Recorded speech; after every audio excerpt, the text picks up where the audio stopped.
নমস্কার বন্ধুরা, আশা করি সবাই সুস্থ আছেন, ভালো আছেন। আমি doctor Shankar Subra Ghosh, assistant professor, department of physiology, Belle Shankarpur Rajiv Gandhi memorial ayurvedic college and hospital. আপনাদের সঙ্গে উপস্থিত হয়েছি একটা বোম আয়ুর্বেদের নতুন এপিসোড নিয়ে। তো আজকে আমাদের আলোচনার বিষয়বস্তু হচ্ছে ইউটেরাইন ফাইব্রয়েড। ইউটেরাইন ফাইব্রয়েড এখন একটা কমন সমস্যা মেয়েরা যারা শুনছেন, মহিলারা যারা আমার প্রোগ্রামটা যে শুনছেন বা পরে শুনবেন, তারা অবশ্যই জানবে যে ইউটেরাইন ফাইব্রয়েডটা কী, বা তাদের কিছু আইডিয়া আছে। এটা হচ্ছে, আমি যদি একটা সিম্পল ল্যাঙ্গুয়েজে বলি, এটা হচ্ছে ইউটেরাসের আপনার একটা টিউমার, যেটা হচ্ছে বিনাইন। এখন বিনাইন টিউমার মানে কি? বিনাইন টিউমার মানে যেটা হচ্ছে ক্যান্সারাস নয়। দু ধরনের টিউমার বেসিক্যালি থাকে, যে একটা বিনাইন, একটা ম্যালিগনেন্ট। তো বিনাইন মানে হচ্ছে যেটা ক্যান্সারাস নয়, মানে যেটা আপনার শরীরে ক্যান্সার করবে না, সেটা। এবার আসছি কোন এজে হয় বা কখন হয় বা কেন হয়।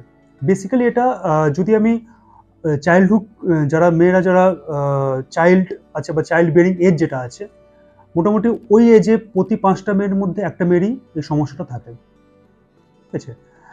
আর আপনার এজ যখন 50, তখন যদি আমি 100টা মেয়ে ধরি অ্যাভারেজে, তার 50টা মেয়ের মধ্যে এই সমস্যা আমরা পাবো, অর্থাৎ হাফ অফ দ্য স্যাম্পল আর পপুলেশন, যাই আপনি বলুন, বাই দ্য টাইম, মানে আপনার এজ যখন 50 হবে। সো এটা অবশ্যই একটা খুব মেজর সমস্যা। তো বেসিক্যালি এটা সাধারণত 20 বছরের মেয়েদের, মানে মেয়েরা যাদের বয়স 20 বা 20 একটু আগে, তাদের সাধারণত এটা হয় না, সাধারণত রেয়ার কেসে হয় না এটা। তো এবারে কেন হয় এটা? হয় এই জন্যই যে মেবি কোনো আপনার ফ্যামিলি হিস্ট্রি আছে ইউটেরাইন ফাইব্রয়েডে, বা ধরুন আপনার কিছু হরমোনাল ইমব্যালেন্স আছে, তার জন্য হতে পারে। তো বেসিক্যালি ফাইব্রয়েড মানে হচ্ছে আপনার সাধারণত একটাও হতে পারে বা মাল্টিপল হতে পারে। অনেক সময় এত ছোট হয় যে যেগুলো আমরা মাইক্রোস্কোপের তলায় দেখতে হতে পারে, কিংবা হয়তো একটাই ফাইব্রয়েড এত বড় হলো যে পুরো ইউটেরাসটাকে কভার করে দিল ওটা, বা অনেকগুলো হলো ছোট ছোট ছোট ছোট, অনেকগুলো হতে পারে। মানে ডিপেন্ড করছে, এটা কোনো ফিক্স নেই যে একটাই বা দুটো বা তিনটে, ওরকম নয়, একটাও হতে পারে, মাল্টিপল হতে পারে ফাইব্রয়েডে। তো এবার আপনি কোন সময় আমরা জানবো যে ফাইব্রয়েড হয়েছে? সাধারণত এটা কোনো সিমটমস থাকে না ফাইব্রয়েডের। সিমটমস এটা কখনোই দেখা যাবে না, কিন্তু যখন আমরা সিমটমস পাবো, তখন ডক্টর প্রেসক্রাইব করবে আপনাকে, বা আপনি নিজে সেলফ প্রেসক্রাইব করে আপনি একটা USG of the whole abdomen করতে পারেন সেক্ষেত্রে। তো এবার প্রশ্ন আসছে, কখন সিমটমস আপনারা বুঝবেন যে ইউএসজি করার প্রয়োজন আছে?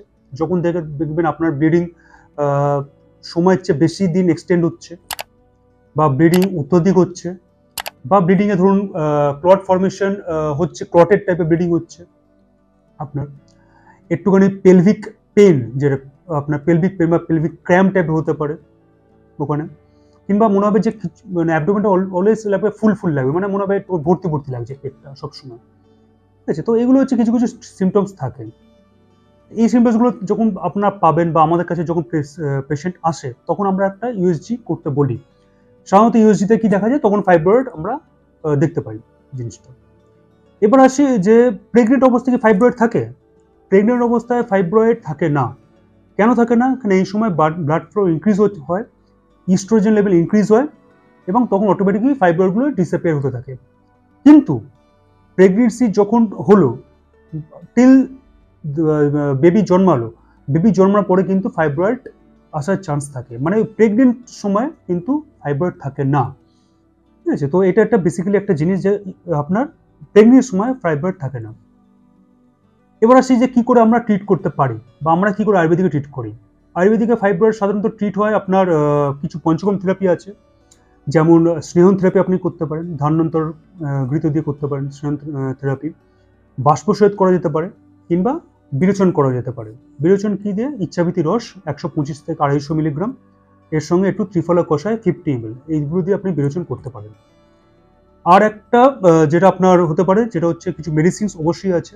মেডিসিন যেমন নিত্যানন্দ রস, মেডিসিন যেমন বরুণদী কষায়, যেমন চন্দ্রবা বটি, এগুলো প্রত্যেকটাই কিন্তু ভালো কাজ করবে আপনার ইউটেরাইন ফাইব্রয়েডের দিক দিয়ে, ঠিক আছে। এছাড়াও কিছু হোম রেমেডিস আমি অবশ্যই বলবো। হোম রেমেডিস মানে ধরুন কারোর মাসিক বেশি হচ্ছে বা হচ্ছে না, সেজন্য বেশি হলে আপনি কি করতে পারেন, ধরুন বেশি ব্লিডিং হচ্ছে, এক্সটেন্ড করছে ব্লিডিং আপনার, সেক্ষেত্রে আপনি করতে পারেন যে আপনি একটু অশ্বগন্ধা চূর্ণ নিলেন, ঠিক আছে, নর্মাল জলে, তার সঙ্গে একটু মিষ্টি দিয়ে মিক্সড করে খেতে পারেন। এটাও খুব সুন্দর কাজ করবে আপনার ব্লিডিংটা আটকানোর জন্য। এবং একটু ধনেপাতার যে কাড়া যেটাকে বলে ধনেপাতার কাড়া, ওটা আপনি করে খেতে পারেন। কখন খাবেন? যখন ব্লিডিং আপনার বেশি হচ্ছে, ঠিক আছে? সেই সময় আপনি খেতে পারেন। কিংবা ধরুন ব্লিডিং আপনার হচ্ছে না কিন্তু মেন্সটা কোনো কারণে আগেই বন্ধ হয়ে যাচ্ছে, সেক্ষেত্রে সবচেয়ে বেস্ট হচ্ছে শুকনো আম পাতা যেগুলো থাকে ওগুলো একটু পোড়াবেন, পুড়িয়ে একটু ডাস্ট টাইপের হলো, ওটাকে একটু জলে মিক্স করে খাবেন, ঠিক আছে? এটাতে কিন্তু খুব ভালো কাজ হবে। আর এর সঙ্গে আপনি নিতে পারেন যে তেজপাতার কাড়া।